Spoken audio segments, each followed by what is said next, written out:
In this tutorial, we're talking about plank versus sit-ups, which is the best core exercise. We've got a lot to get through, so we'll get straight into it. Looking at the pros for the plank. It engages multiple muscles.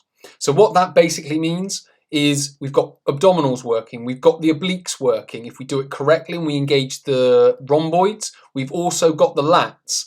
And then finally, we can engage the glutes. So all of these muscles start to work together, which is the way the core is designed to work. So if you're a beginner or even an intermediate or advanced exerciser, it's a much more effective exercise to build a proper core strength and stability.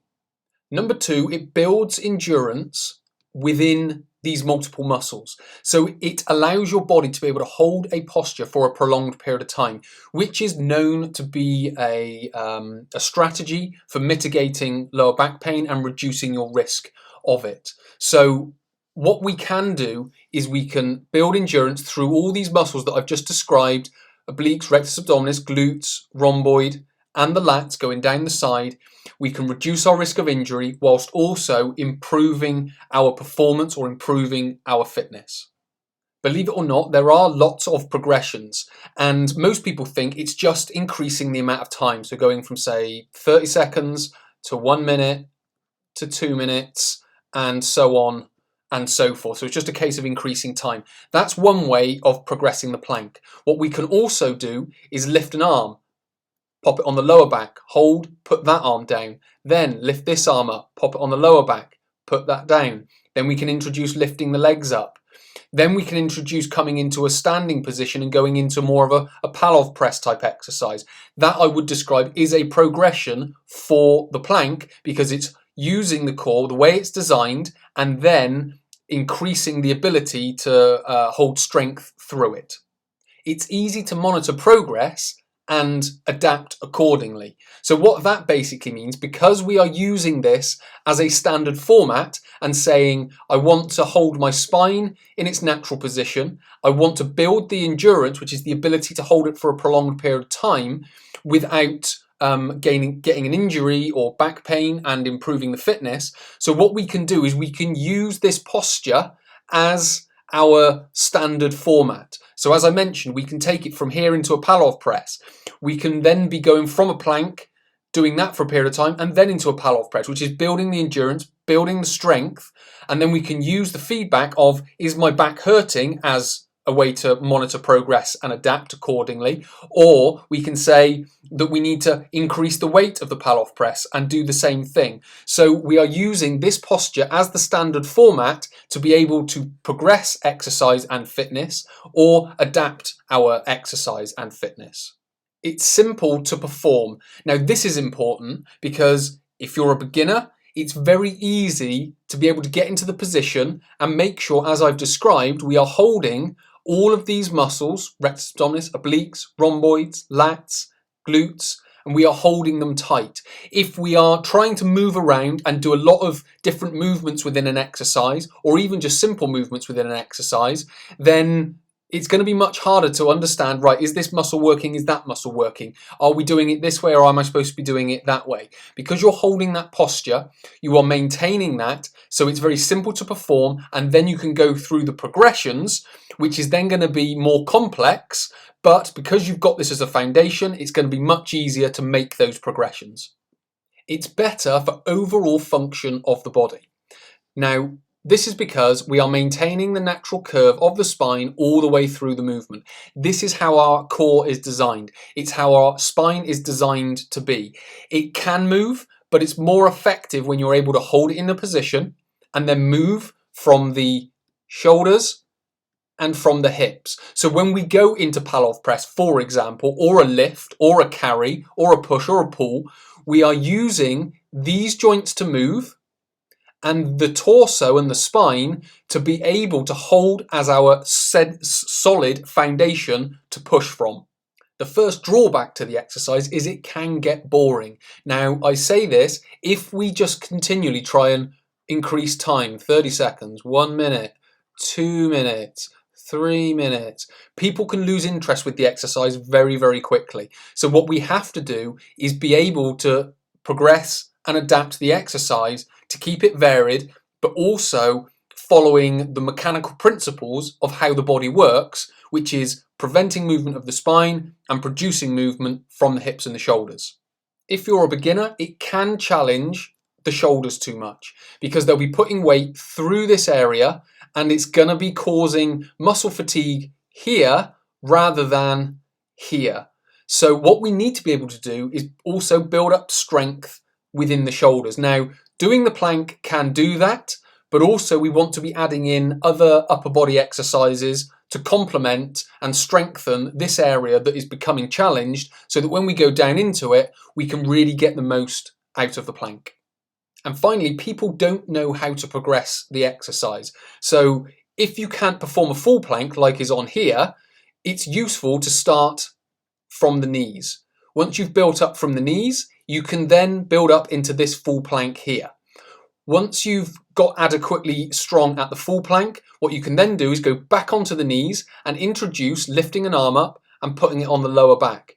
Once you've got to that point, you can then come into a full plank and then do an arm raise. And then once we've got to that point, we're then in a position to start coming up off the floor, going into Pallof presses, possibly doing rollouts with a wheel in the hands and rolling out. So there are plenty of different ways that we can do it. We've just got to know how to. I'm not a fan of the sit-up, but I have to admit there are some pros to it, some benefits to it. It's popular. It can get people exercising. It can get them started. So we have to use that as a positive. But what we also have to understand is that it's not the most effective exercise for the body, which we'll talk about later. There are a lot more variations for this exercise. We can do this type of sit-up. You could do what's called a reverse sit-up where you lift the hips off the floor. You can add in sort of side bends where you move sort of up and down from side to side.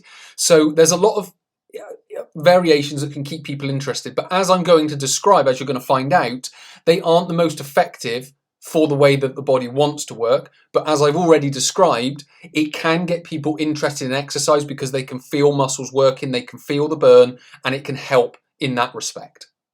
And as I just described, it can target specific muscles to feel the burn. But as I've already described when we talked about the plank, it's more effective to work on multiple muscles. But it's focusing on the rectus abdominis in this area of the body. So we can get people interested in exercise, make them feel like it's working because they can feel a burn in those muscles. But again, as I've mentioned, if it is just a way of getting someone interested in it, we have to wean them off those exercises, or I wean them off those exercises, or to be fair, I don't get them doing it in the first place. But if I've had someone who's done it in the past, I just wean them off it and then just focus on how the body functions and getting them using more effective exercises. The first drawback of the sit-up is it's bad for the spine because it bends it. So this is a mechanism for disc herniation, if you will, or disc bulge, or certainly weakening and delaminating of the disc. So it's not an effective movement to be doing for a prolonged period of time. So we want to be, as I've mentioned when we talked about the plank, we want to be using exercises that are or align with the way that the body is designed to work, which is maintaining the posture of the spine. Now there is a place where it can move and there is a time to do that. But when we're doing exercise under load, that is neither the time nor the place. As I've described, it increases the injury or risk of injury to the spine because of the way that it's flexed.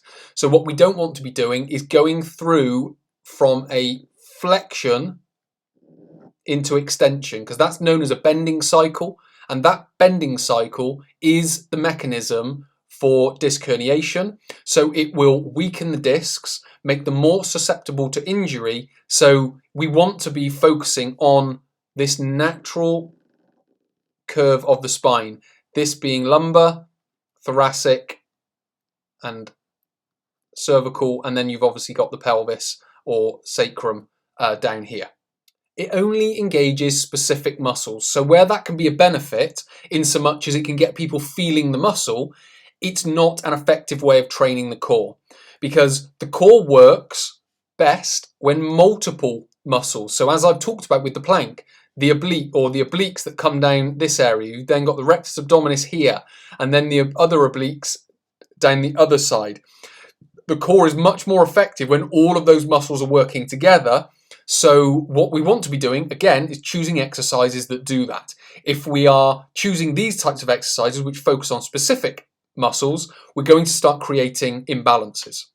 It can load the neck too much. Because we are in this position, now what you could do is you could put the hands behind the head a little bit more to cradle it. That's fine. But what you can then find happening is someone using the arms to sort of give them momentum, which is going to pull the head forward. And again, it's going to bring them out of that position of having an effective neck position, because essentially the chin is on the chest because the arms are pulling the head up, which is essentially pulling the body up, which is another thing that we don't want to be happening. So it can create all these different compensations rather than doing the job that we really want it to do, which is build core strength and stability. And the final drawback is it contributes to muscle imbalances. So where I've talked about the rectus abdominis gets a lot of work, the obliques don't get a huge amount of work, but what can also happen through this flexion and sort of flexing up into this position is the psoas, which joins onto the spine and down into the hip. That can become very active, which can then start messing up with the muscle balance around the core. So it's very much an exercise that we want to be trying to avoid. So to answer the question, plank versus sit-up, which is the best core exercise? If you ask me, I am going to say plank every single time.